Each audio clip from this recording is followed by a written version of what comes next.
আসলে এই ফুলটা হাতে নিয়ে কোনো ইচ্ছা পোষণ করলে তা পূরণ হয়। তাই ঝাওয়াং সেটা বুঝতে পেরে মনে মনে একটি সুন্দর ছেলের সাথে প্রেম করার ইচ্ছা পোষণ করে। ঠিক তখনই আকাশ থেকে মকুইন সেখানে এসে পড়ে। আর মকুইনকে দেখে তো ঝাওয়াং খুবই খুশি হয়, ভাবে তার ইচ্ছা হয়তো পূরণ হয়েছে। তাই সে মকুইনকে নিয়ে ঘরে চলে যায়। এরপর মকুইন স্বপ্নে দেখে গুরুজি এখানে আসার আগে তাকে শয়তান রাজা বাইজির রক্ত মেশানো একটি চক্র দেয়, যেটা জাদুর আয়নার টুকরোগুলো খুঁজে পেতে সাহায্য করবে।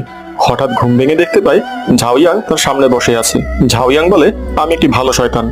শয়তান শুনে মকুইন তাকে জাদুর মাধ্যমে মারতে যায়, কিন্তু সেই সুরক্ষা বলয়ের মাঝে আসার কারণে তার শক্তি কাজ করছিল না।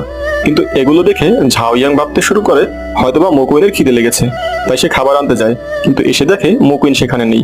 মকুইন সেই চক্রের মাধ্যমে খুঁজতে খুঁজতে জাদুর আয়নার প্রথম টুকরোর কাছে পৌঁছে যায় এবং দেখতে পায় সেটি একটি কুকুরছানার গলায় ঝুলানো আছে। কিন্তু সেটি ধরতে গেলে কুকুরছানাটি একটি বড় শয়তানে পরিণত হয় এবং মকুইনের সাথে যুদ্ধ করতে শুরু করে।